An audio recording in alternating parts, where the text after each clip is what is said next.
If you've listened to Brewlosophy at all, you know how much we love Imperial Yeast. The company was founded on the ideal that if you're going to do something, do it right. From their Imperial Pitch-Right pouches, packing a whopping 200 billion cells of healthy and viable yeast in each pouch, to their commitment to commercial customers, guaranteeing 10 of their most popular strains are in stock for orders up to 20 liters, or the shipping is free, Imperial Yeast does it right. No more worrying about whether you need to make a starter or propagate your yeast prior to pitching. Imperial Yeast makes it easy for the home brewer and commercial brewer to obtain direct pitches at proper rates when you need it. To place a commercial order or to get more information about everything that Imperial Yeast has to offer, head on over to imperialyeast.com.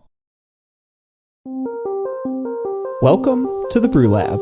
During beer fermentation, yeast is actively consuming sugars produced during the wort-making process and converting them into alcohol and CO2. The amount of sugars consumed tells us a lot about the beer, like how much alcohol is in the finished beer, how well the yeast performed, if we have issues somewhere in the process that need to be addressed. And one of the key indicators of fermentation performance is, of course, attenuation. I'm your host, Cade Job, and today I'm back in the lab with my co-host, Jordan Folks, as we apply the learnings from last week's episode where I discussed attenuation with Dr. Laura Burns from Omega Yeast.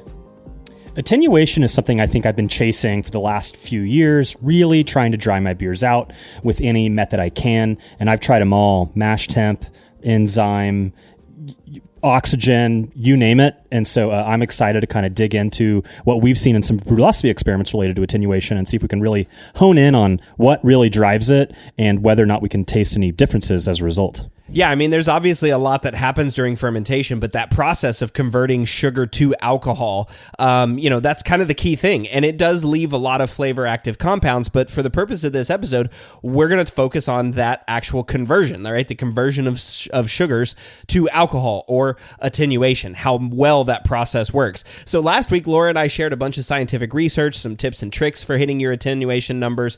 And Jordan and I have some experience chasing attenuation because, like you, Jordan, I've also tried to get maximum alcohol out of my beer, at least as part as whenever it gets through to the yeast. Now, there are things you can do hot side. There are things you can do cold side. There's a ton of Brewlosophy experiments that have dealt with attenuation. In fact, I think every single Brewlosophy experiment has a starting gravity and a finishing gravity, so you can figure out whether there were any attenuation issues. But there's a lot to go through. We won't get through them all, but we'll hit a good chunk of them.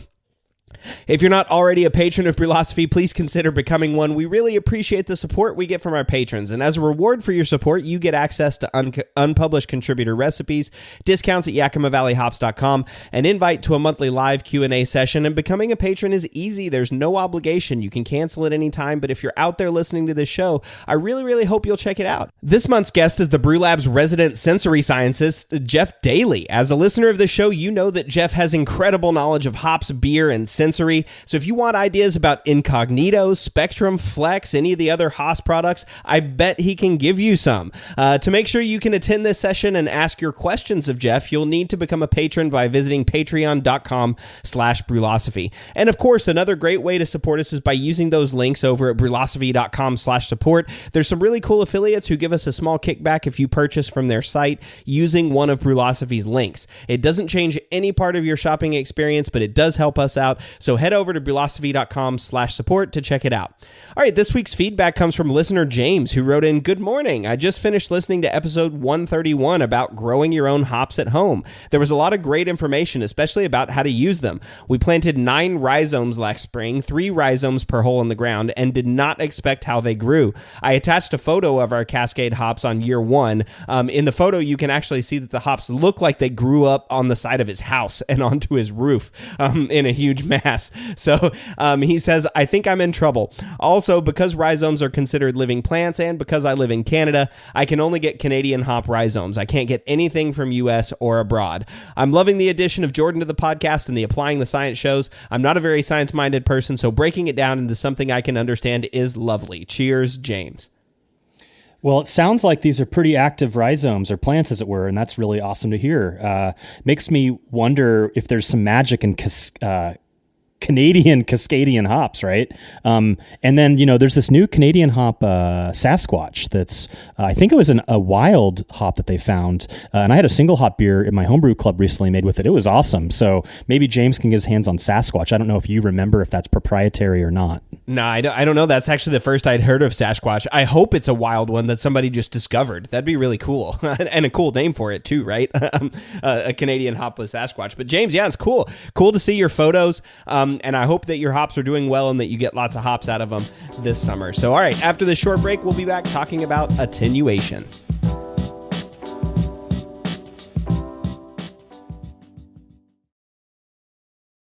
The dry yeast revolution is here, and Cellar Science is leading the charge. Cellar Science has expanded the world of dry yeast far beyond the drab landscape of yesteryear. With over 20 strains of beer and wine yeast now available, you can brew any style. Not to mention that their unique growth and harvesting process greatly increases lipid levels in yeast cell walls, removing the need to aerate your wort on the first pitch and allowing you to directly pitch without rehydration. Couple that with the other advantages of dry yeast, such as higher cell count and viability, and you can clearly see why commercial breweries across the U.S. are using dry yeast and choosing Cellar Science.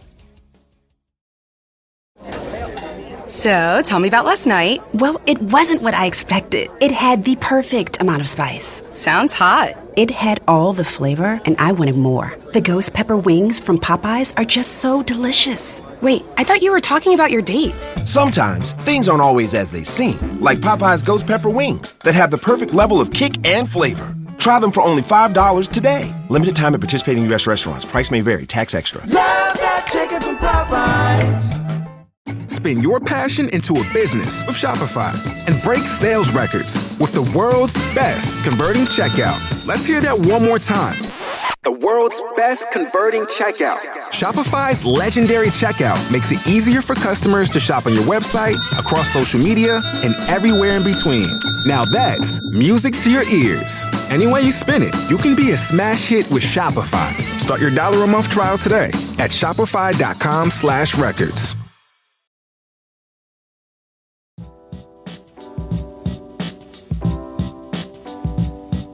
Yeast's primary job during fermentation is to convert sugar into alcohol. There are lots of metrics that can be used to monitor yeast performance, but the easiest, simplest, and perhaps most widely used is attenuation. Yeah, there's so many different ways that we can modulate attenuation. And so maybe before we start to talk about some of our experiments and tips and tricks for that, we can talk a bit about what exactly is attenuation. So Mr. Brewing Scientist student, tell us more about what attenuation is. Well, of course, what we talked about with Laura last week is attenuation is basically the amount of sugars that gets consumed, right? As brewers, we're making wort through the mash and the boil, and then we pitch yeast into that. And so you have an original gravity, right? That's the starting gravity of the solution that you put into the fermenter. And then at the end, when the beer is finished, you have a finishing gravity. And then attenuation is just the percent that changed. So you take your original gravity, subtract out your finishing gravity, and then divide it by your original gravity again. So it's basically just the percent of sugars that were actually consumed by the yeast. Now, you can use that to estimate alcohol and all kinds of other things, calories and all that other stuff from your beer,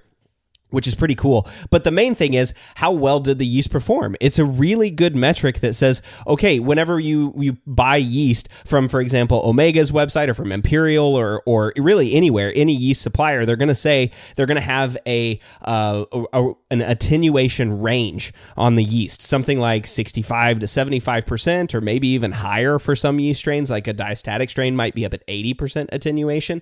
And as Laura mentioned, those are essentially like their best estimates for how that yeast is going to be used in a typical beer that uses that yeast. So, for example, if you're using Chico, right? If you're using that strain Flagship or WLP 001, OYL 001, using that strain, you can kind of expect to hit around 75% attenuation. It's a high attenuating yeast. It cleans out the beer. It has a nice crisp finish. But again, what that attenuation means is 75% of the sugars that were in the solution, in the wort solution, have been consumed by the yeast. So that'll tell you, like, okay, if I'm brewing and I hit 75%, great. My yeast was happy, healthy. I hit my number. That's awesome. If I'm brewing and I only hit 60%, something's wrong. right? Like, or something that I did in the brew side, something that the yeast had in the cold side, something that I did in the cold side potentially too. Or like if you're getting like 110% of the sugars, then that also means that something's wrong with your hydrometer. So hopefully you don't ever get into that point, but that was a personal anecdote for me. I on one beer, I got like 104 attenuation, and I was like, oh, that is not possible. That can't be possible. Now, there is a little bit too. This is a good place to talk about apparent attenuation versus real attenuation. Now, for homebrewers, that difference doesn't really matter as much. For brewers, it matters a lot because when you stick your hydrometer into beer, the alcohol that's in that beer actually affects the reading, right? So if you stick it in there and it actually lowers the gravity of the beer because alcohol is less dense than water, so it actually lowers the gravity. So if you stick it in there and it reads 1008 or 1010, it's actually much higher than that your specific gravity is because of the alcohol in it. So if you really want to get what the real attenuation, the real amount of sugars that were consumed, you have to actually distill out the alcohol or remove the alcohol in some fashion and then measure the specific gravity. So that's this kind of real versus apparent attenuation distinction.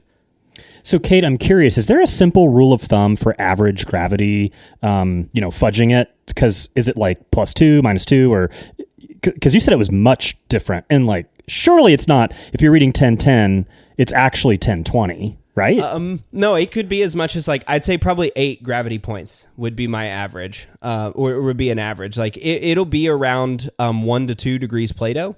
So 1 degree Plato is about 4 specific gravity points. So somewhere between 4 to 8 points difference is what I would guess based of what the alcohol is actually doing. And of course, if you're brewing a bigger beer, that gets bigger, right? That delta gets bigger. The more alcohol that's in your beer, the more the alcohol affects it. If you're brewing a 6 or a 6.5, 7.5% IPA, that might be closer to that 2 or 2.5 degrees Plato, which again, that's basically times 4. So 8 to 10 off. So you might be measuring a 1010, but your actual extract in that beer is 1020. Now, I don't want to confuse anyone here because when you measure that number and you hit that number on your beer, that's important for your process. If you're not going to use the real extract number, if you're not going to distill off the alcohol after every beer, or if you don't have a machine like an alkalizer that costs around $100,000, that's how most of the big breweries care about real attenuation. They have an alkalizer that costs around $100,000, and that actually measures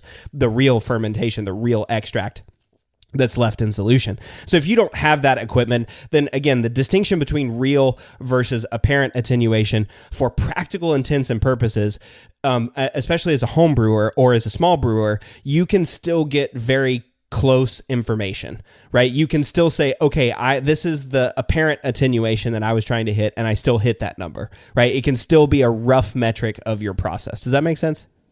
Sure. And I mean, I guess everything's relative, right? So yeah. If these numbers are somewhat artificial in the sense of we created these scales and we've assigned them to these values to these substances. And if what we see as 1008 is actually 1012, in our mind, we think that 1008 tastes, dry. In reality, 1012 is kind of dry, right? Exactly. And so to a certain extent, it's, a fabrication and just kind of sticking with the same system is you'll have a palate expectation associated with a given number. Yeah, exactly. And that's the thing. Stick to the system. Whatever your system is, stick to it. If you don't have the capability or don't want to spend the time distilling alcohol to get the real attenuation or real degree of fermentation, don't worry about it. Just use apparent attenuation and use that as your metric. And then one other thing too is just another reminder from John Palmer's episode where we talked about beer maturation, right? And he created this distinction, which is stuck with me in my mind. Not created, but he has this distinction, which is attenuation is the process of converting sugars to alcohol. So that's your final gravity is not changing anymore. You had your original gravity, it's gone down, your final gravity is not changing. That means attenuation is complete. When your final gravity is no longer changing, when it's settled out at whatever it measures at, 1008 or 2 degrees Plato, whatever it measures at, attenuation is done, but the beer may not be ready. All right. So just because you hit your final gravity doesn't mean the beer's ready. There's maturation that has to happen. Diacetyl has to get cleaned up. There might be some residual acetaldehyde. If you're cold lagering, then there's going to be some filtering and stuff that needs to happen. But there's a whole bunch of processes that happen after attenuation. So I just wanted to hit that there too, right? And I think that's important to you too, Jordan, because you do a lot of like cold lagering and maturation steps to make sure that the beer tastes great. Yeah, and I've found that even IPAs, they need a couple weeks before they really hit their stride. And part of it is, like with an IPA, is like just literally getting the tiny hop particulates out of solution. And so I think that there really is some magic to just a little bit of cold storage time to most styles. Yeah. Now that's maturation. We're not talking about that. We talked about that with John Palmer, but I did want to just mention that again. So we now know what attenuation is. We got to hit our numbers, right? And so how do you do that? And it turns out there's a lot of things you can do in the brewing process to change your attenuation. So Laura and I talked about a half a dozen or so of them, and some of like the common ones that brewers use. And Jordan and I thought, hey, we've done a crap load of experiments on this. We should go through a whole bunch of these experiments and talk about some of the things that we might do to hit our attenuation numbers and then see how it changed, right? Everybody cares about the sensory because that's what we always publish, right? We publish the p-value for the sensory difference, but what if there was an attenuation difference? Like what if we're missing some of that extra data that we can glean from these experiments? So I think that was a really cool idea. But real high level, Jordan, what are some things that you can do? Let's start with hot side if you wanted to change your attenuation. I think the classic one is mash temperature. And what we've all been taught is a lower mash temperature will encourage attenuation, whereas a higher one will discourage it. At the lower range in the 144 to 148 or so Fahrenheit range, that's about 64 C or so. You're favoring beta amylase enzymes, and those make, as I understand, shorter chain sugars, which are easier for the yeast to consume, thus resulting in greater levels of attenuation. Coincidentally, more alcohol, but also a drier product. And then on the flip side, if you're mashing a little warmer, like a 160 degrees Fahrenheit or 71 C, then you're favoring the alpha amylase enzymes, which creates longer chain sugars, which are more difficult for yeast to consume. So you're going to get less attenuation and a perhaps fuller bodied beer, a measurably sweeter beer. But the question is, can tasters actually taste that? So we've collected here 4 different mash temperature experiments, and we're just going to kind of run through some of the numbers that we saw. And, I think what's really interesting is looking at, we might see observable differences, which then reveals whether or not a given lever is a really strong one in terms of modulating attenuation. But can tasters actually taste the difference? And so although we might, actually be able to change attenuation, it'll be interesting to see if people can actually tell the difference. So which mash temp experiment do you want to start with? Let's start with one of the original ones. Let's start with the low temperature versus a high temperature mash in a German Pils. So the cool thing too is we've actually done this in a couple of different styles, which we'll get to here in just a minute. But the OG experiment was in the OG, the German Pils, which was really cool to see. So this one was cool because we did a low temperature mash, and I'm going to put low in like podcast air quotes. Okay. So low in this situation was 147 Fahrenheit or 64 Celsius. So like Jordan said, that's right square in that beta amylase range. And that's a very common temperature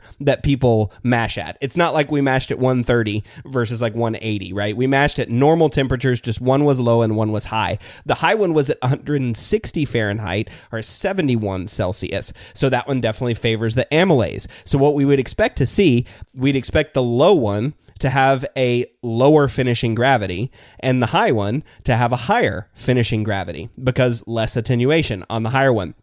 And that's exactly what we saw, which is cool. So the original gravity on the low one was 1049 and it finished at 1007. And then the original gravity on the German Pils was 1053 and finished at 1021. All right. So that's pretty impressive. So 1049 to 1007 and then 1053 to 1021. What do you think there, Jordan? Well, I think it shows two things. I think one, it suggests that in fact attenuation is driven by mash temperature, at least at these more extreme levels of like 13 Fahrenheit delta. But the other interesting thing here is that we see an OG difference, and that the higher mash temps are getting a couple more original gravity points. My suspicion is it's a function of gelatinization temps, that gelatinization temps can often be closer to 150. And so you're just not getting as much conversion at that lower rest. And that's why step mash brewers, for especially lager production and Belgian beer production as well, will recommend that step mash, because when you're mashing super low to encourage attenuation at like 144, you're missing some of the gelatinization. And so by increasing our gravity, we can, by increasing our temperature in that step mash, we can ensure that we're getting the attenuation that we want via the beta rest, but then we're getting a more efficient extraction by grabbing some additional via the alpha and making sure we're at that gelatinization temp. Yeah. That sounds totally right to me. And again, it's like a high level takeaway here for brewers. If you got this yeast package of Chico that says I should be hitting 75% attenuation, but when you do the calculation, you're only hitting 60% attenuation, and you look back and go, maybe I need to adjust my mill gap. Maybe I need to do this. Maybe I've got some water loss. I don't know what I'm doing wrong. I've only got 60%. Well, if you're mashing at 155 or 154 Fahrenheit, right, or in that like 65 Celsius range, hey, maybe you should consider reducing the mash temp. Maybe it's nothing to do with your process, it's just you're mashing higher, right? And so your attenuation is lower. Now, one of the things you mentioned too, Jordan, is so many times we see these objective results, right? A very clear difference. And I mean, we're talking about a 14-point difference, a 14-point difference here, which is like 3 degrees Plato difference. That's a huge difference in these, like 3.5 actually degrees Plato difference in these beers. You would think, obviously, tasters are going to taste a difference, right? But did they? Apparently they couldn't reliably, and the p-value was only 0.21, so tasters were not reliably able to tell a difference. And we did a similar experiment comparing a Munich Helles 147F or 64C versus 164F or 73C, and that resulted in an OG of 1045 down to 1008 for the low mash, and then 1049 down to 1023 on the high mash. See the same things, better conversion in the high mash, and worse attenuation in the high mash, but similar outcome. P was 0.42. So once again, in a paler lager style, tasters were not reliably able to tell a difference. And I will say that I've done some experiments that have had attenuation differences, and I've been shocked at how difficult it is to tell the difference in a blind triangle. I think side by side, you can kind of get the nuance there in a proper glass, but when they're in these opaque cups and you're totally blind, it is not night and day like you might think it might be. Totally. I totally agree. Especially, I'm always shocked. Like, I've brewed some of these beers where it is like, 12 or 15 specific gravity points difference. And I'm like, okay, this is obviously going to tell a difference. I guarantee you, if you walked out there to any commercial brewer and said, would you taste a difference in a beer that had a 3 degree Plato difference in attenuation? And they'd tell you, absolutely. Or at least in a light lager, right? If we're talking about a German Pils or Munich Helles, they tell you I could absolutely taste a difference in a 3 degree Plato difference. But in these two cases, two beers where they didn't. So one of the other questions we had was, okay, well, what if you did this in a high OG lager? Like, what if what if we really upped the alcohol? So we did that in a high OG Belgian ale. So this was, again, that like 148, 64 Fahrenheit range to the 164, 73 Fahrenheit, or 164 Fahrenheit, 73 Celsius range. So we had a 1078 OG on the low one, and that finished at 1014. And then we had a 1081 OG on the high one, and that one finished at 1020. So this one's only 6 gravity points difference in terms of the finishing gravity, but we saw the same trends, right? Just like we've seen on these other ones. The gelatinization or whatever is getting a higher OG, but a lower attenuation, right? So they're finishing at a higher finishing gravity. And on this one, also tasters at P of 0.21. So tasters also couldn't taste the difference in this beer. But there was one that was significant, right, Jordan? Yeah, and it was an English porter. So starting at 147F or 64C versus 163F, 73C, we saw a 1053 OG to 1012 on the low and 1055 to 1025 on the high mash. And almost every taster must have been able to tell the difference on this one because the p-value is 0.0004. So that's super significant, which means a really high accuracy rate in the triangle test. So maybe, something about a dark style, these flavors are more like the body is really more important there, or I don't know if maybe there's some pH favorability that happens in the different temperature ranges, but that's interesting that what's the confounding variable here is dark malt, right? And so once we've introduced dark malt into the mix, we start to see a difference. Super fascinating. Yeah, dark malt and a different yeast. So maybe that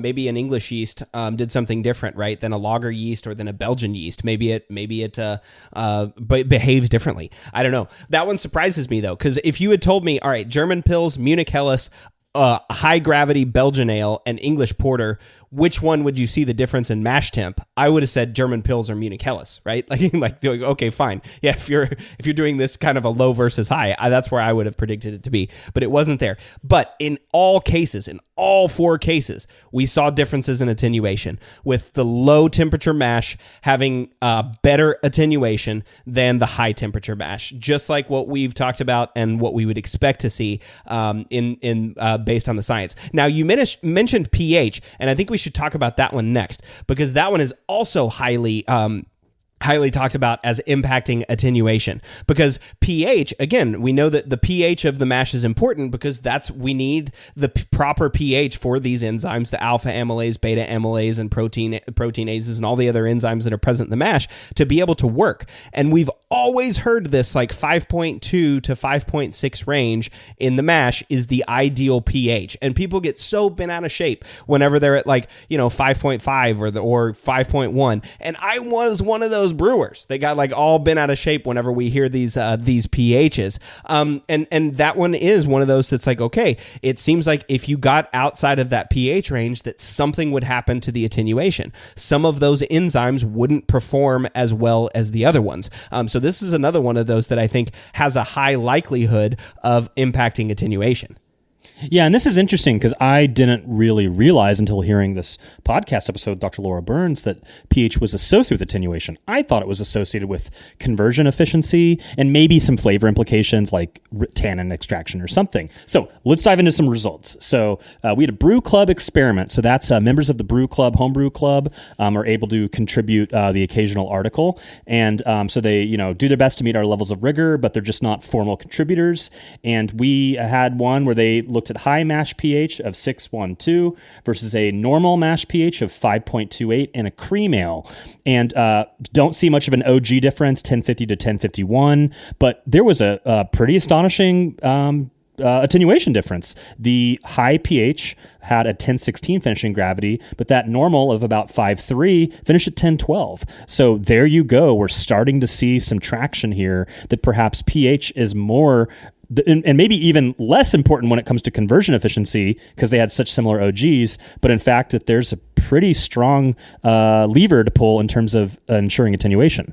Yeah, exactly. And of course, one of the questions that you're going to have is, well, what did the tasters think? Did the tasters taste a difference in this one? And according to the Brew Club contributor, it was a p-value of 0.038. So that means, so the tasters were able to taste a difference between these two beers. One brewed at 6.12 pH and the other at 5.28 pH. So we actually brewed this for ourselves then as in two different brewlosophy experiments looking at pH. One was very similar to this one, the cream ale one from the Brew Club contributor, but we did it in an American IPA. So we had 6.39 pH in the high mash versus a 5.17 in the normal one. And again, on this one, we saw very similar OGs of 1059 in each batch. But in this case, we saw this pretty much the same finishing gravities. We saw 1013 finishing gravity in the high pH and 1012 finishing gravity in the normal pH. And then of this one,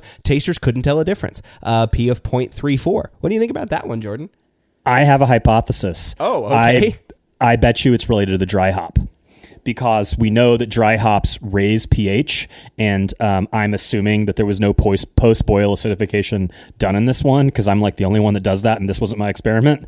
And we saw very similar finishing gravities. So it seems that that dry hop may be some sort of, mitigating factor here, and is going to drive the pH up in both. Yeah, you would think. I mean, maybe it will. Maybe it ultimately, the dry hops provide some sort of buffering capacity, and it drives the pH into a more normal range for each of them. But okay, let's take the hops out of it then. Let's look at a third experiment that we had, which was, this one was a low mash pH versus a normal mash pH in a German Pils. So this one, the low mash one was 4.45, and then the normal one was 5.33. The low mash pH actually had a higher starting gravity of 1054. Whereas the normal one was 1050, but the FG was also higher too in the low mash pH, 1017 finishing gravity versus a 1011 finishing gravity, which when you account for the differences in the starting gravity to the finishing gravity, that's two gravity points difference in the two beers, which is roughly the same. That's about a half degree Plato. That's 2 gravity points difference. And tasters on this one was a P of 0.64. So tasters were really not able to tell the difference between these two beers. Yeah, and I think it just continues to show how difficult it is for tasters blind to taste the difference between fairly small deltas in terms of finishing gravity. But when we look across these three, I think that we have some strong, evidence that pH does in fact have attenuation implications, and that there might be more to a quote proper pH in the mash than just your mash, step and the conversion efficiency. Right. And then the ultimate flavor of the beer too, right? I mean, it might play a bigger role for attenuation than it does, in whether tasters are going to taste a difference in the beer. You still might get a higher extract or a higher efficiency. And who knows? I mean, if we repeated any of these experiments in the same, style and repeated them multiple times, we might see that there's a lot of variation, that hitting that ideal target pH versus a high mash pH, you might have much more consistency. Who knows? I don't know about it. Yeah. Right. Super interesting. So mash thickness is another interesting one that we heard about in the Laura Burns podcast. And I'd heard about this previously when it comes to lager brewing, that a thinner mash, so more water, can actually encourage attenuation. And so we put that to the test, and we used a fairly standard liquor to grist ratio versus a thinner, so more water liquor to grist ratio in an American Pale Ale. So the standard liquor to grist ratio was 1.25, and that's what is that, quarts per pound, and then the thinner was 2.5 quarts per pound. The thinner saw a 1052 OG, the more standard saw a 1051, so pretty similar, and then the thinner saw 1010 FG, and the standard saw 1012. So it seems that it does work, and it does help drive attenuation, and as a no-sparge brewer, that makes me feel good because I'm trying to dry out these beers anyway. But it suggests, at least in this one data point, that it's not as strong of a driver of attenuation like mash temp was. Yeah. I mean, mash temp seems to be, that was clearly across 4 experiments. We were definitely able to show a difference. I mean, here you're still talking about three finishing gravity points, so almost a full degree Plato, different here. So it certainly seems like, mash thickness played a role here. And if you're wondering about the kilos, liters to kilos, it's 2.5 liters per kilo is the standard. So like a quart, it's basically 1.25 is basically like a liter per half kilo. So if you just double it, it's like 2.5 liters per kilo. So that'll sound more normal to a European brewer, or an Australian or New Zealand or international, basically anybody outside of the US. that will sound more normal. But so mash thickness actually played a role here. What about tasters? Did tasters taste a difference? Not even close. 0.9 p-value. That's basically zero. That's basically like none. Right. That's fun. Right. Yeah. I think that what's good is when we have multiple examples here, because it's a bit of a meta-analysis of sorts. In statistics, we have what are called type 1 error and type 2 error, and I always forget which is which, but basically one of them is a false negative when in fact you say there is no significant difference per your statistics, but in fact in the real world there is. And then there's a false positive where your statistics say, yes, there's a difference, but in fact there isn't. And it's due to chance effectively, right? And so looking at that, like, what was the first one we talked at? Mash temperature. We see that consistently there's a huge difference in both, especially FG, but also OG. So I think that we can kind of confirm that we're seeing a really strong trend line there. But when it comes to the p-values, only 1 of 4 was significant. So maybe, like we said, there's something about dark grains and ale yeast, English yeast there, or maybe that was an example of a false positive. And so I think that thinking of those type 1 and type 2 errors when we do these meta-analyses kind of in this episode helps one think about what's observed, attenuation differences, yes or no, but can tasters tell the difference? Well, having multiple experiments kind of helps you unpeel that onion a little bit better instead of relying on a single data point. That's absolutely right. And of course, we say that all the time at Brewlosophy, right? Our experiments are one-off experiments in a specific set of conditions. So extrapolating or doing meta-analysis is very difficult because we're not brewing the same beer 10 times to do this experimentation. We're brewing one beer and serving it to one group of tasters.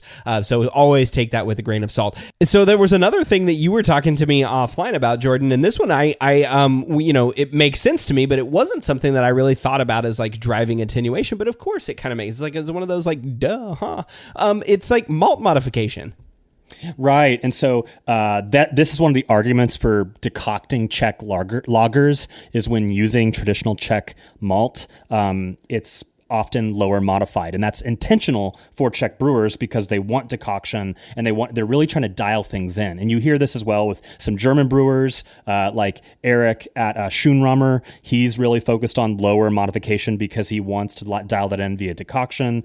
And so I actually did an experiment on this. There was no decoction. It was a Czech pale lager, and I used Czech malt versus an American malt. It was Idaho Pils, and the Czech Pilsner malt and the domestic malt both got to 1041 OG. So it seems that, in fact, in a step mash that I did, those two examples had similar levels of conversion efficiency. Nonetheless, we did see a significant difference or a observable difference in the attenuation, where the Czech finished a couple points higher at 1010 FG, where the domestic malt finished at 1008, suggesting that, in fact, this Czech malt is lower modified as advertised. And we see that plays out in terms of attenuation. And I actually learned recently that only like a quarter or something, don't quote me on that, but it wasn't a majority of Czech malt is actually floor malted. So you don't have to floor malt a malt apparently in order for it to be lowly modified, but we tend to see American malts as being super highly modified. And so that's another thing to think about is when driving a drier beer, your base malt choice can have some level of effect there. So like a dry IPA, maybe use an American Pilsner malt, but like a Czech dark lager or something that you want a little bit more body, maybe use a Czech malt. Yeah, and shout out to Harmony if you're listening. Another reason to look at your malt COA, if you can get access to that to determine your malt modification. Now, you mentioned decoction. We actually did an experiment as well on decoction. That's one of those where decoction is say that you're supposed to do this so that it raises the temperature of the mash slowly, and it's kind of like doing a step mash, but an old school way by boiling part of the mash. So you could see how this might actually drive attenuation by doing a triple decoction traditionally by a normal mash. And of course, real quick, a decoction is just taking a portion of the mash, you put it over into the kettle, boil it, add it back to the mash. And when you add it back to the mash, it raises the temperature of the mash. Then you let it rest for 10, 15 minutes, pull off another portion of the mash, boil it, add it back into the mash. And then it raises the temperature of the mash again a little bit. It's kind of like an old school way of doing a step mash instead of just recirculating through a heat pump or raising, using heating elements to change, or steam or whatever to change the temperature. That's how a decoction works. And so in this one, one of the mashes was brewed with a decoction. The other one was brewed with a normal, just single infusion mash. The OGs were slightly different. So the triple decoction had 1052, whereas the single infusion had 1050. Both beers finished at 1010, which means that since the triple decoction had the higher starting gravity, it actually did attenuate a little bit more than the single infusion. Now, tasters weren't able to taste the difference, but this one had a P of 0.1. So that, depending on the number of tasters, that might have been just 1 or 2 tasters difference. And if we'd done this again, we might see a different result here in this case. But that one is really interesting to me too. So decoction in this case did drive a little bit of attenuation, although, a 1/2 degree of Plato, 2 specific gravity points, maybe not all that much. And there is, of course, one other big one that we've talked about on this show before, Jordan, and also on the Brewlosophy podcast. We've talked about it a lot, but it's the amount of trub that you put in the fermenter. Now, why would trub in the fermenter drive attenuation? My understanding is it's a yeast nutrient, and I've done a lot of trub-free ferments, and I recently put it to the test in a West Coast Pils, and woo, it makes a difference. It really impacted fermentation vigor and speed, and ultimately attenuation. And so on West Coast Pils, I brewed 2 batches identically side by side. They both had the same OG of 1047. It's always lovely when that happens. But like I mentioned, there was attenuation vigor or fermentation vigor that I could see. I actually had to wait and let the no trub, low trub batch give it some time to catch up, because I was like, there's no way fermentation is done. If one's at 1007 and one's at 1020, 2 weeks in, I don't think that's a function of finishing. I think it's just taking longer. So I gave it another week or something like that, and they did finally kind of coalesce at a similar number, but it took a lot longer. And so that's another thing that we were talking about today is just, we've been talking mostly about the end result, but also time, right? And it seems that some of these variables may or may not have an effect on attenuation, but at the very least affect fermentation speed and vigor and health, perhaps. So we saw the low true batch, and it was almost none. It was very, very little, if any, that went in. Ended at 1009 versus the high, or maybe even normal, given a lot of homebrew setups, finished at 1007. So not that strong of a difference, but the time was pretty significant. But when it came time to test them, people could not reliably taste the difference. Neither could I. A P of 0.14. So I have actually since kind of stopped doing my settling step, because the improvement in attenuation speed and attenuation, length or extent was improved, and it wasn't like one was flabby or anything like that. I think another thing is I always add yeast nutrient, or historically I've added yeast nutrient to the boil, and I'm also using Brutan B and Werflock, and there's concern that was it called chelating? Is that how you say that, Cade? Chelating, yeah. Chelating, that this process is knocking everything out of solution to the bottom of the kettle anyway. So not only does natural trub serve as a yeast nutrient, but the yeast nutrient that I'm putting in the kettle could, in theory, not be making it to my fermenter if I'm doing a settling step in between. And I'm often repitching yeast. And so perhaps there is some benefit to getting trub in your fermentation to encourage complete attenuation and speed. Yeah, exactly. I mean, and that makes sense, right? It's got a lot of nutritional materials in there that would seem to, make things, that would seem to make fermentations better. Now, again, we did this in a couple of other beers too, so we'll run through those really quick. But the most recent one was, or after Jordan's, was in a German Pils, and in that case, there were side by side batches that were brewed to 1049. The finishing gravity in the low trub one was 1009 in this case, and the finishing gravity in the high trub one was 1010. Now, there's no comments in this story about like how long the fermentations took, but they still coalesced around to the same place in this case. But unlike your batch, Jordan, there was actually a difference between tasters. So P of 0.003, tasters actually tasted a difference in this beer. And of course, then we did it again in a Vienna lager. And so this one was brewed with it was side by side, both with an OG of 1053, but the low temperature, or the low FG beer, the low true beer, finished at 1011 finishing gravity, whereas the high one finished at 1009.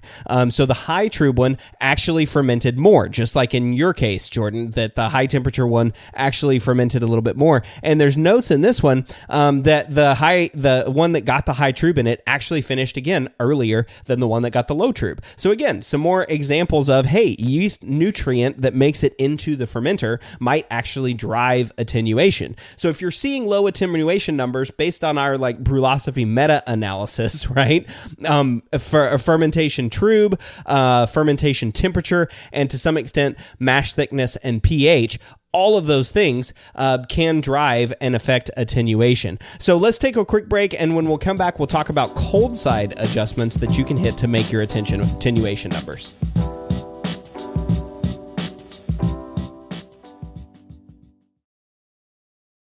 One of the biggest improvements to my brewing practices was the upgrade to stainless steel, and Delta Brewing Systems offers some of the lowest prices on high-quality stainless gear, like the Firm Tank, which holds 8 gallons or 30 liters of wort, comes with a domed lid to reduce the chances of a messy blow-off, and it can hold up to 4 psi of pressure. Delta Brewing Systems also has their own line of brew kettles, as well as one of the lowest-priced all-in-one electric brew systems out there, and their prices are remarkably affordable. If you're in the market for legit stainless gear that won't break the bank, you've got to check out deltabrewingsystems.com.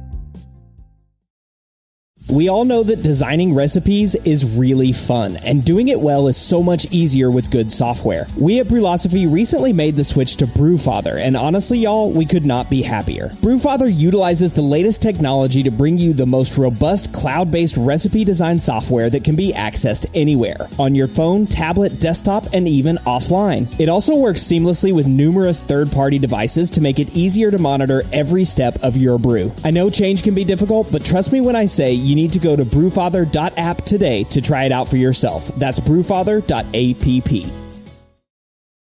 Waiting on a tax return? Hopefully it ends up in your hands. Fraudulent tax returns due to identity theft increased by 30% in 2023. If you're in a bind this tax season, LifeLock can help.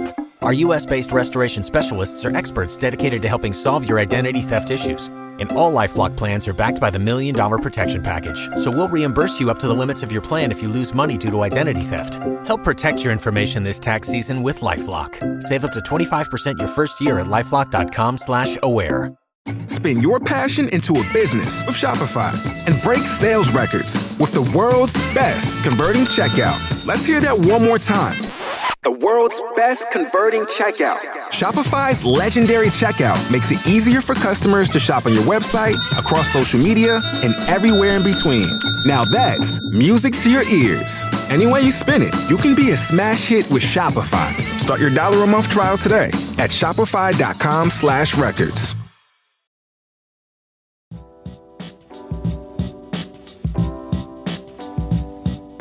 Just like extract potential is listed on malt certificates of analysis, yeast companies list expected attenuation for each yeast in their portfolio. Jordan, do you use like the same starting point whenever you're trying to predict attenuation? Do you just look at what's on the manufacturer guidelines, or how do you figure out, like, if this is the first time that you've brewed with the with that yeast, how do you figure out where you should be in terms of attenuation? That's an interesting question. I kind of use 3 yeasts, right? Flagship or Chico or whatever, Global or maybe Pilgrimage or something like that, and then various Belgian strains. And so I kind of think of those like lager yeast is kind of in the middle, or actually maybe on the lower end of these things. Chico's a little more attenuative perhaps, and then Belgian yeast are super attenuative. So I don't think too hard about the strains specifically. I don't even really look at attenuation numbers because I've kind of brewed enough to understand that like American ale strains are kind of like here and lager strains are kind of over here, and obviously diastatic strains are going to be the most attenuative. Yeah. And, to be honest, too, whenever I'm trying out a new yeast strain, usually the first thing I do is just brew with it, right? And it'll be in, like, whatever style I'm trying to do. So if I'm brewing a Belgian strain, or if I'm brewing an American strain or a lager strain, I'm just going to pitch it under the same conditions that I would do any other yeast that has a similar, I guess, characterization. Like an ale strain, I'd pitch it generally the same. An English ale strain may be a little bit different than an American ale strain, but that's kind of what I do. And then I just track it and see what I hit. And then the next time I use that yeast, I use a similar or same recipe and see if I hit that attenuation number. So for me, it's usually always attenuation is kind of more of an afterthought the first time I pitch a yeast. It's more of like the second or third time that I brew the recipe using that yeast that I'm like, okay, where should I have hit on this attenuation? Did I do a good job? Was I close to what the manufacturer suggested? What do I need to do differently this time that I brew this beer? Or how are ways that I can do that? But we talked about a whole bunch of things on the hop side, and there's another bunch of things on the cold side that we can do. And one of them is this new idea that's been taking the homebrewing community by rage, and you included, Jordan, this idea of dip hopping. Right. And so when collecting the ideas of things that may or may not influence attenuation, my thought was that, like, well, hop creep's a thing, right? And we know that hop creep affects attenuation. And so I don't know if we even have an experiment testing a beer that wasn't dry hopped versus one that was, but we did test, or I even tested, a beer that was dip hopped, which is a type of dry hop effectively, versus one that was not. So these beers, American Pale Ales, one received a dip hop, which is some hop wort and some hops are added to the fermenter and then fermented the whole ride, versus one that was not. And we saw same OG and same FG. And so that was 1047 down to 1013. So the dip hop in this example did not seem to impact attenuation, but not the purpose of this conversation. But we did taste a difference. It was 0.001. Tasters and myself could reliably taste difference. And the dip hop had this like kind of interesting citrusy, fruity kind of element that the one without the dip hop didn't have, but didn't affect attenuation. So I think that in the single piece of evidence, we can suggest that perhaps dip hop is not a large driver of attenuation. Yeah, I mean, and to be clear, there was the same amount of hops that got added, right? One just got added in the fermenter versus added in a dry hop, right? No. Oh, I'm sorry. Yeah, so one had a dip hop and one didn't. Oh, no, like one had a hop addition and the other one didn't have the hop addition. Yeah, and so I caught a little flack for that. Like, well, of course you could tell the difference. One had hops that the other one didn't. But I was curious, like, this method, does it actually taste like anything? And it did. But it wasn't like night and day. I mean, it was kind of nuanced, I will say. And so I was kind of surprised at like how nuanced it was. Fascinating. Well, that's really interesting. It makes me want to try dip hopping a little bit more too, and maybe like a dip hop versus dry hop, and see what that does. Well, all right. Well, that was an interesting one about like hops and adding, but most of the time when people are talking about affecting your attenuation on the cold side, it's going to be dealing with the yeast, right? Like how can we change things, change conditions for the yeast in order to either help the yeast be more attenuative or slow down the attenuation and all that. And so there's a handful of things like pitch rate, nutrient, oxygenation, firm temperature, all these things. And so we thought we would go through those. And it turns out on each of these, we actually have several experiments. So let's start with pitch rate first. That's the one that everybody says like, okay, you have to have the ideal pitch rate if you want to hit your attenuation numbers, right? If you pitch too much yeast can fight each other. And then there's fermentation issues. If you pitch too little yeast, then yeast has to fight really hard and it takes a long time. Fermentation can be sluggish, all of these things. What are the Brewlosophy experiments on pitch rate? It's funny looking at these. Most of these are mine because I've always had a bit of a vendetta against Brewlosophy in that all you guys keep pitching one pack. I'm like, come on, we need like 10 packs, guys. And so the first one that we'll talk about is actually not the same scenario, and it's quite the opposite actually, was a Saison.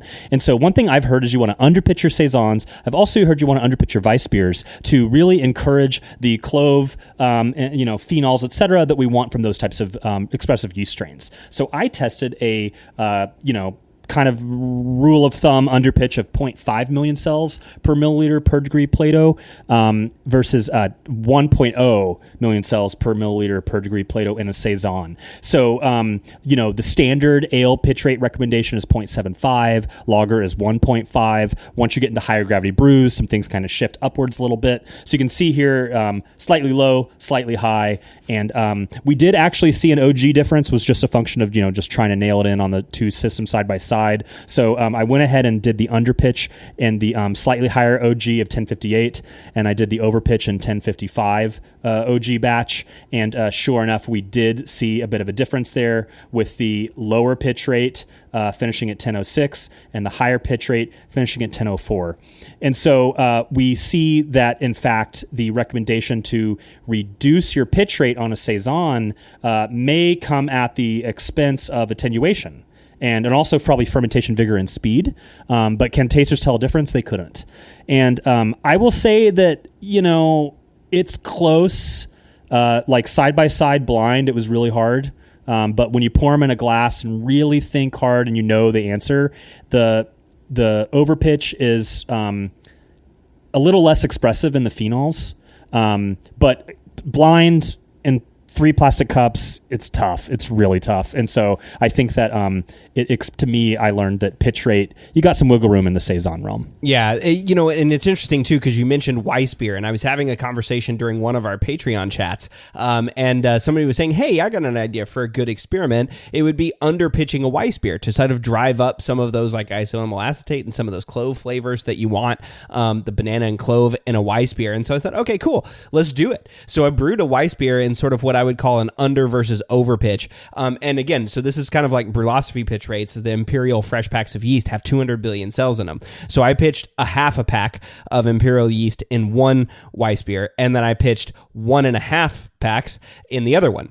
So it's like roughly 3 times the amount of yeast. So if we assume that there are actually 200 billion cells in a fresh Imperial yeast pack, that means I pitched about 100 billion cells in one, which is still a reasonable amount of cells for a Weiss beer. That's not a crazy underpitch.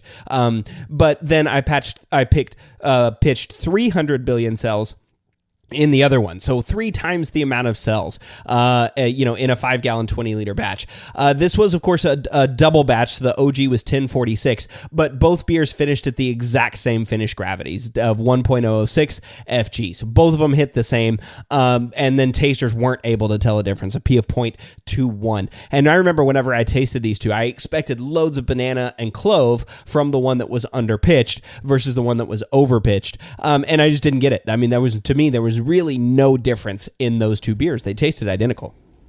I was going to say, do you remember what temperature you fermented them at? Because I wonder if temperature is a moderating or mediating variable here, that if in fact you had fermented warmer or something, or cooler or whatever, that one of them would have been more expensive than the other. I'm just pulling it up and it shows 66F or 19C. So, maybe there's a temperature range in which you could drive more given these pitch rate differences. Yeah, and that's another thing that's interesting too, is like the impact of pitch rate and temperature, right? What do these two variables do together whenever you do that?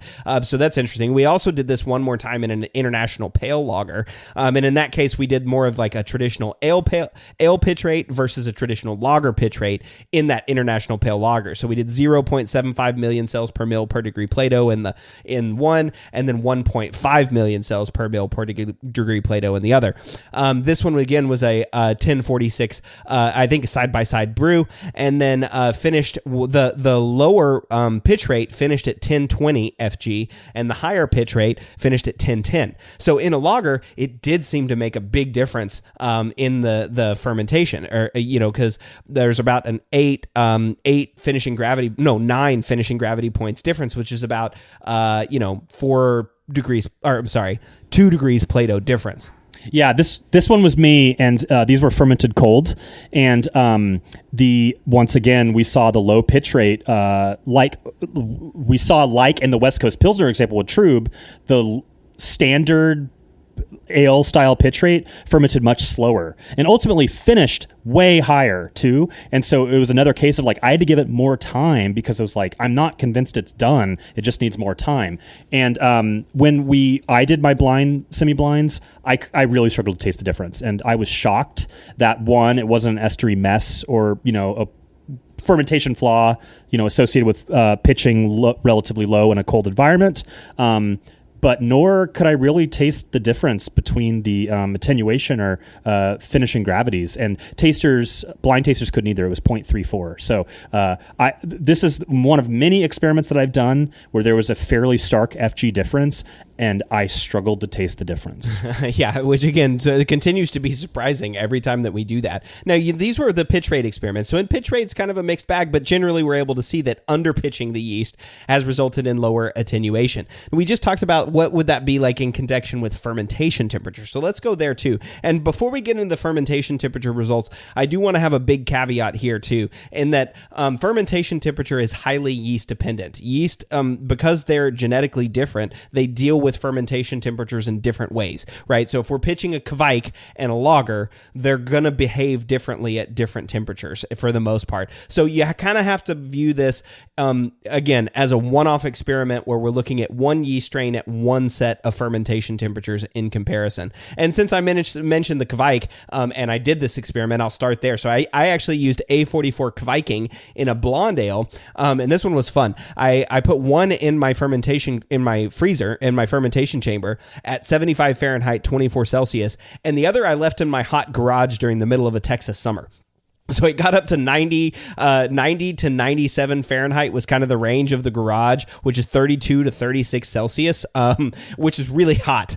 And so that beer got up really, really warm and fermented. So it was a 1064 original gravity double batch, but they actually finished at the same finishing gravity, which blew my mind, right? That I was like, wow, I did not expect these to finish at the same finishing gravity. But then I started thinking about this and I stepped back and I was like, well, wait a minute. Kveik is famous for fermenting at high temperatures and it's also famous for fermenting at room temperature. So of course it fermented equally in both situations, and it did in this case, but tasters were able to taste a difference. There was a P of 0.002. So even though the attenuation was the same, the beers tasted different. And this one to me was one of the more obvious ones I've ever brewed with. The one that was at high temperature was super estery. There were all kinds of stuff in it. It wasn't clean. It wasn't like there was like this orangey kind of character to it and citrusy, and that was yeast derived. The one at 75 Fahrenheit or 24 Celsius tasted nice and crisp and clean, which was wonderful. And this has also been supported by a couple of the other episodes that we talked about on the podcast, where it's been shown that Kveik can ferment to full attenuation at a range of temperatures, unlike maybe a lager yeast, which might not be able to ferment at all at 90 Fahrenheit or 30 Celsius. But it is going to throw a different flavor. Right. And so what we see here is that this is a case where perhaps fermentation temperature is not a strong driver of attenuation. However, it can be a strong driver of things like ester, phenol, et cetera, development. So we have a couple experiments that really lend credence to that theory. A German Pils using L17 harvest, 50F versus 66F fermentation. No FG difference, but tasters were able to reliably taste a difference. But and we see on the flip side, B64 Napoleon and a Saison at 80F versus 65F, basically no FG difference, but tasters were not reliably able to taste a difference. So it suggests that fermentation temperature is not as strong of a driver of attenuation, but some strains it is going to have a flavor impact. Yeah. And that's kind of a big takeaway, right? Is that it seems like most of the strains are going to do their job. They're going to ferment the yeast, but they're going to do it in a different way, right? L17 Harvest obviously tasted different at that 66 Fahrenheit 19C range, just like the Kveiking but the Napoleon didn't, right? Napoleon was able to ferment at a fairly high difference in temperature range, ferment to basically the same FG 1001 to 1002. But it didn't have a flavor difference. So again, the caveat that I said at the beginning of this one, fermentation temperature, it seems like it's very yeast dependent. And this isn't all of the fermentation temperature experiments that we've done at Brewlosophy. I want to be very clear about that. If I pulled all of the fermentation temperature, we'd be here for 20 or 30 minutes going through all those results. So these were just 3 different yeast strains in 3 different experiments that we looked at in terms of fermentation temperature. So pitch rate and fermentation temperature are 2 of the ones that are often cited, but also how healthy the yeast is in terms of maybe its vitality whenever you pitch it, but also its access and availability of nutrients. So which one do you want to start with? You want to talk about like vitality starters, or you want to start with yeast nutrients and oxygenation? Let's go vitality first. So we got a couple examples here of vitality when using old yeast, so straight old pack of old yeast, straight pitch versus vitality starter on brew day. Didn't see an FG difference, but and nor could tasters tell the difference. Similarly, vitality starter when using old yeast in an American Pale Ale. Very similar FGs, 1009 versus 1010. Not that concerned about that difference, and tasters couldn't reliably taste a difference. So this suggests, at least with American or English yeast, from Imperial, which perhaps their vitality is a little greater than that the package may suggest, that we're not seeing a strong implication on attenuation, and in these examples, not taste either. Yeah, exactly. And so the key here, too, is that this was old yeast. These were old yeast packs that were at least 3 or 4 months old. And so the vitality would be really low, or potentially pretty low if you used a calculator on this. So they were pitched into a vitality starter versus like directly pitched into the fermenter. That's the key here. And in both cases, not really an attenuation difference, which might seem surprising to some that there wasn't an attenuation difference. You're like freshening and getting the yeast kicked up. ready to go. I have a theory here too as well, and it deals with this whole like respiration versus fermentation kind of thing too. I wonder how much the yeast were actually able to prime themselves in a vitality starter versus just like like actually grow a little bit. How long if you're pitching old yeast that might not very necessarily be very viable, they might take several days to grow up, not like a few hours like a vitality starter, right? They might not be ready to take in the nutrients of the vitality starter. So it might have just been a function of like, well, old yeast take a longer time. If we had done a more traditional starter with old yeast, maybe we have seen some differences. Anyway, that's just a pet theory. And of course, that's Cade spitballing, no actual empirical evidence to look at that one. The other ones, people often ask me what are my most surprising experiments.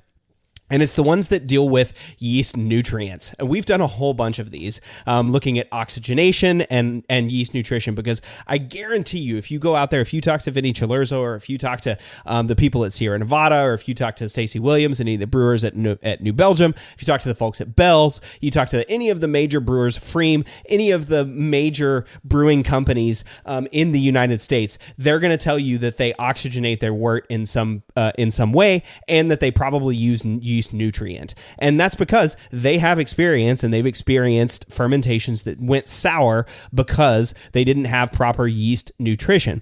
And this one's interesting to me because I find the science behind that very convincing, right? I find the need for oxygen, like we talked about with Lance Shaner from Omega Yeast. Yeast need oxygen in order to synthesize sterols for their cell wall. And if they don't have access to oxygen, they can't do it. And so they can't regulate access to nutrients. They can't regulate ethanol as they get higher in solution. And so you have sluggish and underperforming fermentations. So like the science behind these is really interesting. But I want to go through some of the brewlosophy experiments, and again, sort of preface and maybe lead the lead, do some like leading questions here about how surprising I am that these findings may not be as convincing as they are in some other situations. So I'll start, again, I just mentioned that episode with Lance Shaner. That's the one where we talked about olive oil as a substitute for oxygenation. And he pointed out, can't do that. Yeast need unsaturated fatty acids and oxygen to produce sterols. Unsaturated fatty acids, yeah, well, olive oil's got those all day. They still need oxygen. So you can't substitute oxygenation by just adding olive oil.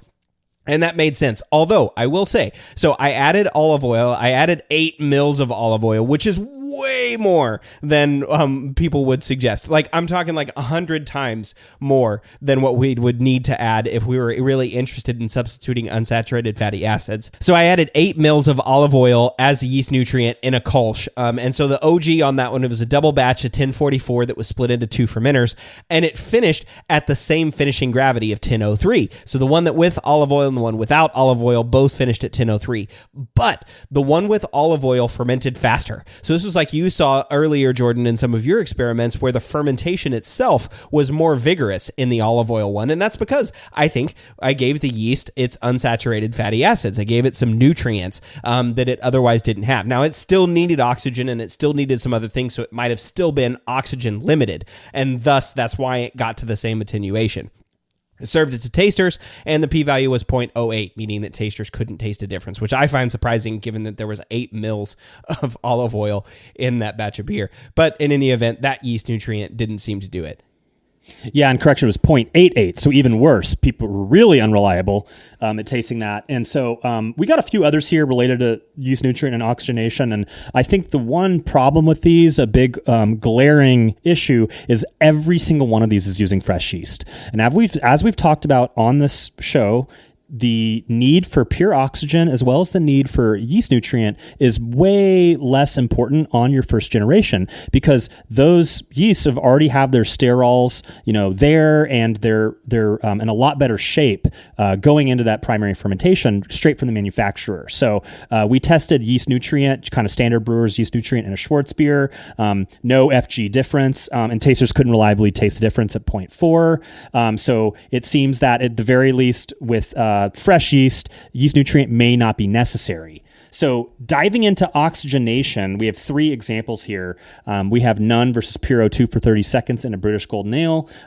Very minor FG difference, a 0.001 improvement for the oxygenated batch, but tasters could not taste the difference. You're going to see a reoccurring theme here because in a hazy IPA, same thing, none versus 4 minutes of pure oxygen, no FG difference, and once again, tasters could not reliably taste a difference.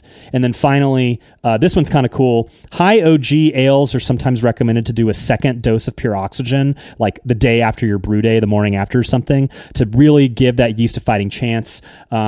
And it was a single versus double dose of 60 seconds of pure O2. We did see a difference. This is a 1.123 OG, and then the single batch went down to 1021, and that double dose went down to 1017 in any case. So starting to see some sort of attenuation impact in a more extreme example, but tasters couldn't tell the difference, 0.29.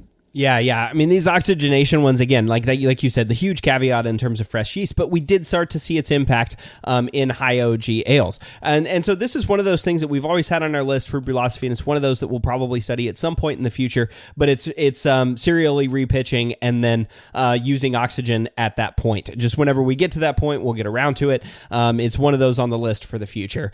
Another nutrient that is often cited is zinc. And so zinc is not naturally present in barley or usually in water sources, or in hops. So it typically has to be added via yeast nutrient, right?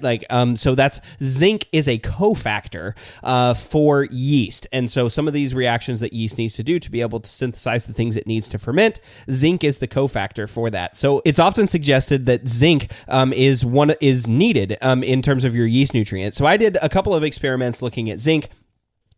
Both of the takeaways on those, again, fresh pitch yeast, so probably already has enough of the zinc in solution, but both of those turned out not significant to tasters and also didn't affect attenuation. So the quick and dirty summary of nutrient and oxygenation, at least through the Brewlosophy experiments, is that yeast nutrient and oxygenation didn't play a role. And so that's surprising to me because I still would have thought that oxygen and yeast nutrient are things that the yeast needs. Now, apparently the yeast manufacturer, especially Imperial, the one that we use the most of, they do a great job of getting their yeast ready to go. And we're generally only using fresh pitches of yeast. So to me, that tells me more about Imperial's quality control systems than it does anything else. But there is real science behind these, right? Nutrient, zinc, oxygen, real science, especially as you get into repitching, that explains, and we've talked about it a bunch of times on this show, that explains that you will need these nutrients. At some point, you will be nutrient limited, and your fermentation will start to be sluggish if you're repitching your yeast. That can be the second time you use it. It could be the 10th time that you use it. But especially if you're repitching yeast, these things are highly, highly important, or at least in my opinion, they should be. There's a couple other things too, cold side Jordan, that we have looked at as Brewlosophy, but also that have been suggested in terms of attenuation. Right. So a big one is enzyme, right? If you add an exogenous enzyme that encourages attenuation or improves attenuation, surely it's going to make a difference, right? So we tested an amyloglucosidase enzyme, amylo 300, to the mash versus the fermenter. And there's some concerns that you could denature the enzyme on the hot side, like the boil coming out of the mash, etc. So we were curious if we see an attenuation difference or a flavor difference, right? And so same OG, but we sure enough did see an FG difference. The mashed enzyme finished at 1007, and that fermenter enzyme finished at 10002, and tasters could tell a difference. Extremely significant, less than 0.0001. So clearly there was a impact in terms of not only attenuation, but also in terms of flavor when deciding whether or not you're going to add that enzyme to the mash versus the fermenter. Yeah, and this one again, so that amylo 300, that was for brewed IPA. That's what everybody was doing to get to really dry out their brewed IPAs. When you talked about at the top of the show, Jordan, that you were trying to get, drier and drier beers. Well, this was one. And so Amylo 300 says, hey, use it in the mash. Drop it in the mash and you'll make a more fermentable wort because it's got this amyloglucosidase. Well, people started putting in the fermenter and saying, hey, I'm actually getting more attenuation out of the fermenter by adding this enzyme and allowing it to continue to work. One caveat here that you need to be worried about if you're a home brewer is that if you don't have a denaturation step, that amyloglucosidase will continue to work until all of the starches are gone. So this could continue if you're bottle conditioning and you have amyloglucosidase. That's why brut IPAs are in those champagne bottles that have high CO2 pressure, because it can continue to build pressure over time. So just beware of that issue. Yeah, and this was a while ago when we were all brewing brewed IPAs, but I recall that one of the concerns of adding it to the fermenter was diacetyl production, and so that was one of the recommendations for using it in the mash, is that you won't have that concern. And looking at the taster results, tasters were actually pretty split on this one, and so it seems that they were able to brew this beer without significant diacetyl production when added to the fermenter, so I think that that's something to be aware of, and if you're going to do that, maybe add some ALDC to hedge your bets. Yeah, and of course, this one is also really obvious too. There was one other thing that I wanted to talk about before we close the show, and that's diastatic yeast. So I did an episode also with Laura Burns on the STA1 gene, which is in certain yeasts. Certain yeasts are able to, they excrete an enzyme that breaks down some of the dextrins that makes the wort more fermentable. So if you use a yeast, whether it be an ale yeast or a lager yeast or a Belgian yeast or a Europe or a pub yeast or something like that. Pub yeast is not diastatic, by the way, but an English yeast. There we go. If you use a yeast that has this STA1 gene, it will be more attenuative than other yeasts. So that's because it's a function of its gene. It's able to excrete these enzymes. So I wanted to mention that while we were talking about enzymes. And so if you're seeing really high attenuation numbers on a yeast, it might be because it's diastatic, and it can actually ferment better than other yeasts. So, wow, I think we just kind of like dumped a fire hose on listeners. I mean, at least that's kind of what it felt like to me. Like, what just happened? How many of these things are significant and how many aren't? But it's really cool to think about all of these different experiments that we've done and look at it from an attenuation lens, not just a flavor lens. Right. And, there's so many more levers that we know that are going to be having a significant impact on attenuation, whether or not people can actually taste the difference. Things like adding Brett to secondary, using simple sugars in a dish as an adjunct to really drive further attenuation, maybe some water chemistry concerns related to calcium in the mash, etc. So we're just scratching the surface here. There's so much more. And this is what makes this hobby fun. Yeah, I love it too. I mean, and it is. It's a cool experience for me too to go back and look at all of these experiments and go like, hey, let's look at this from a different lens. We have all this really cool data out there. And people often ask us to do meta-analyses of the brew data. And so this is kind of one of those that we can look back at and say like, yeah, okay, let's see if there was an attenuation difference based on any of these experiments. And so it was pretty cool to run through and go through that. But like you said, Jordan, there are so many other things that we suspect impacts attenuation that we couldn't get to today. Those were just kind of the big ones. But I know there's a ton that you would loved to have gotten to, Jordan, but anything else for this particular episode that you wanted to add? I guess, yeah, send us a note if there's anything that we didn't mention, or if you have any experience trying to dry your beers out or keep them sweet. We'd love to know what types of approaches you're using, what you're having success with. Of course, and we'll put it on as a feedback. So yeah, just shoot us a note. All right, well, Jordan and I will be back in 2 weeks with our next Applying the Science episode. See y'all then. The Brew Lab is a production of Brewlosophy, where they who drink beer think beer. Don't forget to visit brewlosophy.com to read about our weekly experiments and other brewing adventures, and listen to us talk about it on our other show, the Brewlosophy Podcast. Thanks to all of our sponsors and patrons that help make this show possible. If you'd like to receive a reward for helping us do what we do, visit patreon.com/brewlosophy to see how you can do just that. Thanks so much for listening. We'll be back in the Brew Lab with another guest next week. Until then, think beer. Waiting on a tax return? Hopefully it ends up in your hands. Fraudulent tax returns due to identity theft increased by 30% in 2023. If you're in a bind this tax season, LifeLock can help. Our U.S.-based restoration specialists are experts dedicated to helping solve your identity theft issues. And all LifeLock plans are backed by the $1 Million Protection Package. So we'll reimburse you up to the limits of your plan if you lose money due to identity theft. Help protect your information this tax season with LifeLock. Save up to 25% your first year at LifeLock.com/aware.